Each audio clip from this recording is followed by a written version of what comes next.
بسم الله الرحمن الرحيم. عن سهل بن حنظلة رضي الله تعالى عنهم قال قال رسول الله صلى الله عليه وسلم ما جلس قوم مجلسا يذكرون الله عز وجل فيه فيقومون حتى يقال لهم قوموا قد غفر الله لكم ذنوبكم وبدلت سيئاتكم حسنات قد غفر الله لكم ذنوبكم وبدلت سيئاتكم حسنات. عن ابي هريرة وابي سعيد رضي الله تعالى عنهم انهما شهدا على النبي صلى الله عليه وسلم انه قال لا يقعد قوم يذكرون الله عز وجل الا حفتهم الملائكة وغشيتهم الرحمة ونزلت عليهم السكينة وذكرهم الله في من عنده. اچھی صحبت کی کیا اہمیت ہے، کتنی اس کی ضرورت ہے، اس پہ پہلی حدیث ہے جس میں نبی کریم صلی اللہ علیہ وسلم نے ارشاد فرمایا کہ جب بھی کچھ لوگ بیٹھتے ہیں اور وہ اللہ کا ذکر کرتے ہیں، چاہے وہ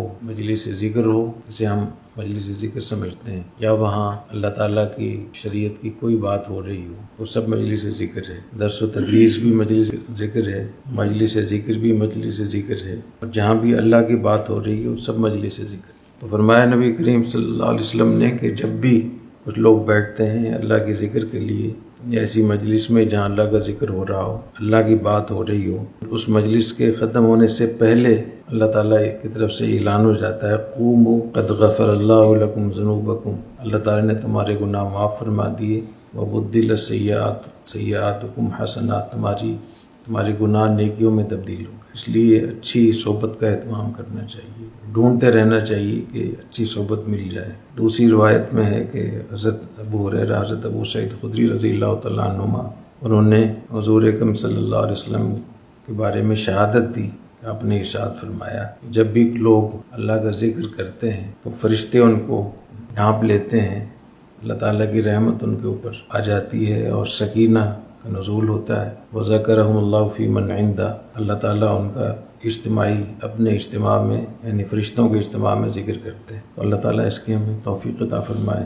اس سے فتنے کے زمانے میں ہر طرف سے فتنوں کی الغار ہے، سیلاب ہے فتنوں کا، تو اس میں اچھی مجلس کا اہتمام کرنا، اچھے لوگوں کے ساتھ بیٹھنا، اس کی بہت اہمیت ہے. محض پڑھ لینا، کتابیں پڑھ لینا کافی نہیں ہے جب تک اچھی صحبت نہ ملے. اور جب کوئی آدمی اس کی کوشش کرتا ہے کہ اچھی صحبت اس کو مل جائے تو اللہ تعالیٰ کا وعدہ ہے کہ اللہ اس کو دیتے ہیں. اللہ یجتبی الیہ من یشاء ویہدی الیہ من ینیب، بغیر مانگے اللہ تعالیٰ دیتے ہیں، یہ تو اللہ کی مشیت اور قدرت. لیکن جو مانگتا ہے، جو انابت اختیار کرتا ہے، تو اللہ کا قانون یہ کہ اللہ اس کی رہنمائی کرتے ہیں. اللہ تعالیٰ نے مجھ پر جو خصوصی اللہ نے فضل فرمائے اس میں یہ کہ اچھے اساتذہ کی، اچھے اکابر کی صحبت ملی، اس سے بہت کچھ ٹھیک ہو گیا الحمدللہ.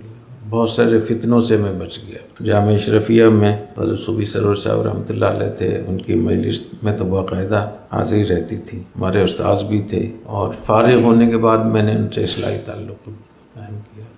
جب تک میں 3 سال وہاں پڑھتا رہا تو اس وقت اصلاحی تعلق نہیں تھا، لیکن اللہ والوں کی صحبت میں بیٹھنے کا بہت شوق تھا الحمدللہ. تو میں سمجھتا ہوں وہ بہت بڑی بنیاد ہے، اس کا اہتمام کرنا چاہیے. جامع اشرفیہ میں حضرت مفتی جمیل احمد صاحب تھانوی نبر اللہ مرقدہ وہ ہوتے تھے، بہت بڑے مفتی بھی تھے اور بڑے اللہ والے تھے. حضرت تھانوی رحمۃ اللہ تعالیٰ کی سوتیلی بیٹی تھی، ان کے گھر میں تھی، تو حضرت تھانوی کے داماد بھی تھے. میں نے دیکھا کہ ظہر کی نماز میں وہ اکیلے ہی جاتے تھے، کوئی ساتھ خدمت کرنے والا نہیں ہوتا تھا. تو مجھے بہت موقع ملا، اللہ نے توفیق عطا فرمائی. میں 3 سال وہاں رہا تو میں کوشش کرتا تھا کہ ظہر کی نماز اذان ہوتے ہی میں جلدی سے وہاں آ جاؤں اور حضرت کی صحبت میں بیٹھتا تھا. پھر نماز کے لیے جب جاتے تھے تو حضرت کے جوتے سیدھے کر دیے، پھر مسجد میں پیچھے چلا گیا، پھر واپسی میں پھر جوتے ان کے سیدھے کر دیے. کچھ مدت کے بعد حضرت نے اتنی مجھ سے توجہ فرمائی، اتنی محبت فرماتے تھے کہ مجھے اپنے گھر بلاتے تھے ماڈل ٹاؤن. کسی بھی طالب علم کو نہیں بلاتے تھے، لیکن وہ میرا شوق دیکھ کر کے مجھے کچھ ان سے حاصل کرنا ہے، تو حضرت کے گھر پہ بھی میں الحمدللہ حاضر ہوتا رہا. اور حضرت تھانوی رحمۃ اللہ علیہ کے حالات، واقعات، مزار علوم سہارنپور کے تدریس کے، پڑھنے کے، علماء دیوبند اکابر کے حالات، ان کے نظریات کیا تھے، بہت کچھ ان کی خدمت میں سیکھنے کا موقع ملا الحمدللہ۔ یہاں کراچی میں جب میں حاضر ہوا تو حضرت صبح سویرے مجھے مخزن العلوم وہاں جاتے تھے پہنچانے کے لیے، مخزن العلوم میں پڑھاتا تھا، تو فجر کی نماز کے بعد تفریح کے لیے جاتے تھے تو حضرت پھر مجھے وہاں مدرسے کے دروازے پہ چھوڑ کر آ جاتے تھے۔ واپسی میں پیدل آتا تھا۔ اس زمانے میں ہمارا معمول یہ تھا 10 پارے تلاوت کا، تو یہ سوچا کہ بجائے اس کے کہ میں سواری پر آؤں، اگر میں یہاں سے پیدل چلے جاؤں ناظم آباد 4 نمبر، بنارس چوک سے ناظم آباد 4 نمبر پیدل، اس میں میری تلاوت بھی ہو جائے کرے گی۔ اور پھر مجھے کسی نے بتایا کہ پاپوش کے چوک پہ حضرت ڈاکٹر عبداللہ صاحب رحمۃ اللہ تعالیٰ کا مطب ہے، حضرت صبح کے وقت میں وہاں آدھا پون گھنٹہ خصوصی نشست ہوتی ہے، اس میں حضرت تھانوی رحمۃ اللہ علیہ کے صحبت یافتہ حضرات آ کر بیٹھتے ہیں اور بات چیت ہوتی ہے وہاں، وہ باقاعدہ مجلس نہیں ہوتی تھی۔ تو پھر واپسی میں آدھا پون گھنٹہ جتنی بھی حضرت کی مجلس ہوتی تھی وہ ملی، تو 2 سال باقاعدہ پابندی سے حضرت کی صحبت ملی الحمدللہ، اور اس میں اپنے اکابر کے واقعات، تھانہ بون کے، دارالعلوم دیوبند کے، بہت ساری چیزیں اللہ نے وہاں ہمیں سکھائی اور موقع عطا فرمایا۔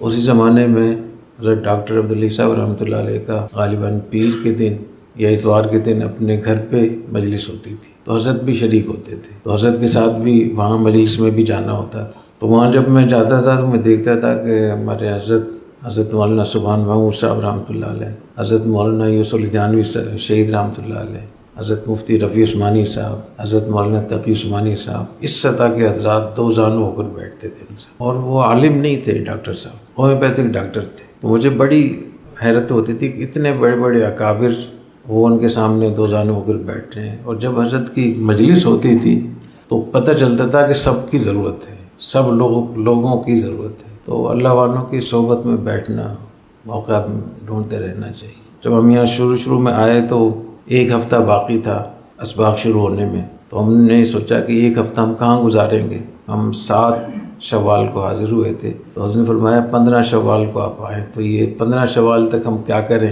تو ہم نے سوچا کہ سندھ میں ایسے اکابر جن کی ہم زیارت کر سکتے ہوں تو ہمیں چلنا چاہیے۔ تو ہم یہاں سے پھر ٹنڈولہ چلے گئے دارالعلوم میں، وہاں جو بڑے حضرات تھے، مفتی وجیہ صاحب تھے، کئی بڑے حضرات تھے، ان کی زیارت ہوئی۔ پھر ہمیں کسی نے بتایا کہ لاہوری رحمۃ اللہ تعالیٰ کے خلیفہ ہیں مولانا محمد حسن صاحب، وہ شاہپور چاکر وہاں رہتے ہیں، تو ہم وہاں پھر 1-2 دن وہاں ان کی خدمت میں رہے، اور بہت ان سے بھی ہم نے سیکھا۔ حضرت لاہوری رحمۃ اللہ علیہ کے اجل خلفاء میں سے تھے۔ تو یہ میں عرض کر رہا ہوں کہ یہ شوق ہونا چاہیے طلباء کو، اساتذہ کو، اچھی صحبت ڈھونڈنے کا کوشش کرنی چاہیے، اس سے حاصل ہوتا ہے، صرف پڑھنے سے، پوسٹیں داغنے سے، مطالعے سے نہیں ملتا۔ حضرت ڈاکٹر عبداللہ صاحب رحمۃ اللہ علیہ کی جن کو صحبت ملی ہے ان کو اندازہ ہے کہ اہل اللہ کی صحبت کیا سے کیا بنا دیتی ہے۔ ڈاکٹر عبداللہ صاحب رحمۃ اللہ علیہ وکیل تھے، اور حضرت تھانوی رحمۃ اللہ علیہ چاہتے تھے کہ وکالت چھوڑیں، تو جس دن وکالت چھوڑی،